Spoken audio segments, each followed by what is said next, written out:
vacation sometimes at my aunt and uncle's farm down in South Carolina. It was a beautiful place.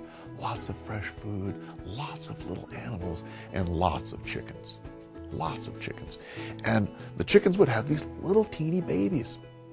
And the little babies were all happy guys until one would get separated out. When he got separated out, he would scream and scream and scream and scream until what would happen?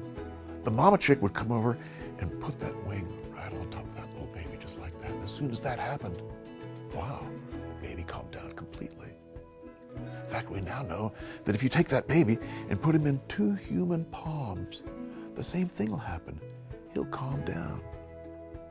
I heard a story the other day about a little boy that was locked in a running car. His mother had locked her keys in the car while it was running. And this little 2-year-old was in the car seat strapped in.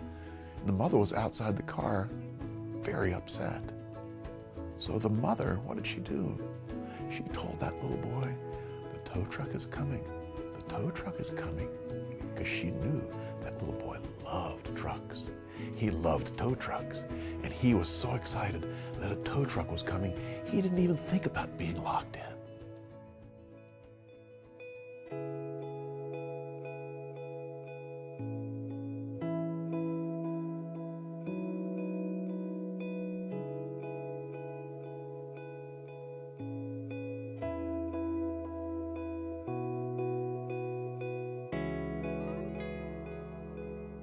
So the first thing we need to understand is in order to help someone with healing, we have to help them feel safe.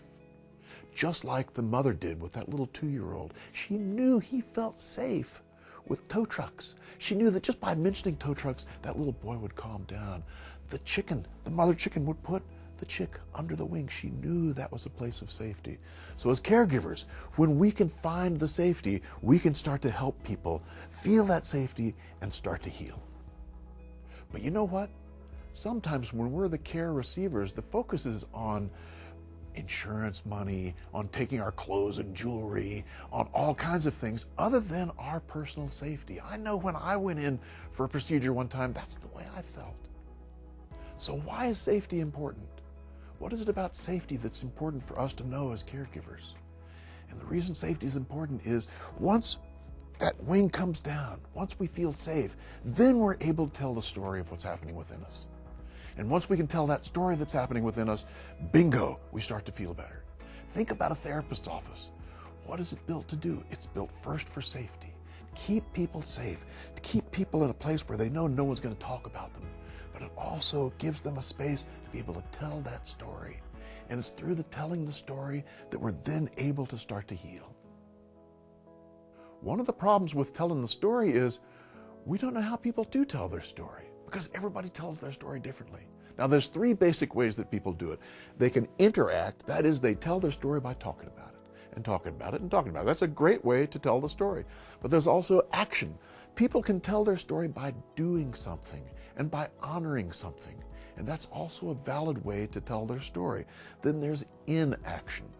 Some people can tell their story just by thinking about it, just by going inside and just by thinking about it over and over again. And people will automatically do this when they find that safe place. So as caregivers, what we can do is help facilitate that safe place. And by doing that, we're helping people then to tell their story, and then they're moving towards healing.